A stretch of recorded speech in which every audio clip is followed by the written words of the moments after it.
મિત્રો, સ્વાગત છે ફરી એકવાર તમારી યુટ્યુબ ચેનલ ગુજરાતી સાહિત્ય વિદ નિકુંજ ચેનલમાં. નિકુંજ પર આપ સૌનું તહે દિલ સ્વાગત કરું છું. આજના વિડીયોમાં વાત કરવાના છે મિત્રો, કેન્દ્ર ધોરણે રાજ્ય સરકારે પણ કરી મોટી જાહેરાત. 60 વર્ષ ઉંમરના કર્મચારીઓને મળશે આ લાભ. તેના વિશે આપણે વિડીયો ચર્ચા કરવાના છીએ.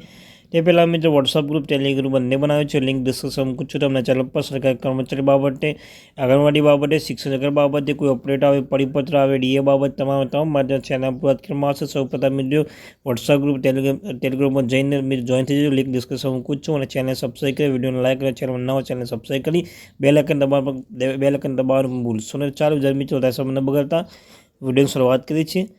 કેન્દ્ર ધોરણે રાજ્ય સરકારે પણ મોટી કરી જાહેરાત. તો શું છે મિત્રો, રાજ્ય સરકાર તેના કર્મચારીઓની પેન્શન માટે મોંઘવારી ભથ્થામાં ડીએ નોંધપાત્ર વધારો કરવાની જાહેરાત કરી છે. 4% વધારો દર્શાવ્યો છે. સત્તાવાર આદેશો જાહેર કરીને આ ઝડપથી પાલન કરવામાં આવ્યું હતું.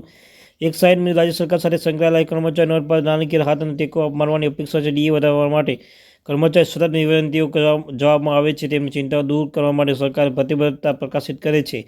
જ્યાં મોંઘવારી ભથ્થામાં ડીએમાં વધારો કરે છે, ત્યારે પ્રોગ્રામ કર્મચારી મોંઘવારી ભથ્થાને સીધી અસર કરે છે, જેના કારણે તેમના પગાર અથવા પેન્શનનો નોંધપાત્ર વધારો થાય છે. જ્યારે આપણે ડીએની વિભાવનો અભ્યાસ કરીએ છીએ ત્યારે આ પદ્ધતિ વધુ સ્પષ્ટ બને છે.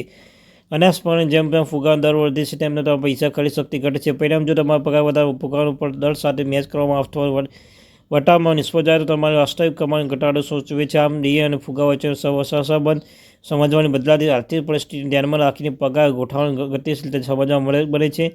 અને 2024માં હાલમાં દેશભરમાં રાજ્ય સરકાર સક્રિયપણે તેમના કર્મચારી, નિવૃત્ત કર્મચારી બંનેમાં ડીએ વધારી રહ્યા છે. અને પગારથી મોટી સંખ્યામાં વ્યક્તિઓને લાભ થવાની અપેક્ષા છે, જે હોળીના તહેવાર પહેલાં સમય સંકેત તરીકે સેવા આપે છે. સરકાર કર્મચારી નિવૃત્ત લોકો માટે ડીએ વધારો સીધી તેમના ઘરેથી પગાર પર અસર કરે છે. પરિણામ, કર્મચારી સતત માગે છે. સરકાર પ્રવર્તમાન આર્થિક પરિસ્થિતિઓમાં સાથે વધુ સારી રીતે સરખેજ કરવા માટે ડીએ વધારવાની વિનંતી કરે છે. અને કેન્દ્ર સરકાર વિવિધ રાજ્યની સરકાર તેમ કર્મચારી હોળીને ભેટ આપી રહી છે. તાજેતરમાં કેન્દ્ર સરકાર કર્મચારી મોંઘવારી ભથ્થામાં ડીએ 4% વધારો કરવાનો નિર્ણય લીધો છે. ઝારખંડ અને કર્ણાટક સરકારો પણ રાજ્ય સરકાર કર્મચારીઓ ખુશખબર આપી છે. ઝારખંડ સરકાર રાજ્ય સરકાર કર્મચારીઓને મોંઘવારી ભથ્થામાં ડીએનો મૂળ પગાર 50% સુધી વધારી દીધો અને ત્યાં સુધી 70% હતો. થેન્ક યુ વેરી મચ મિત્રો વોચિંગ માય વિડીયો. જય હિન્દ, જય ભારત.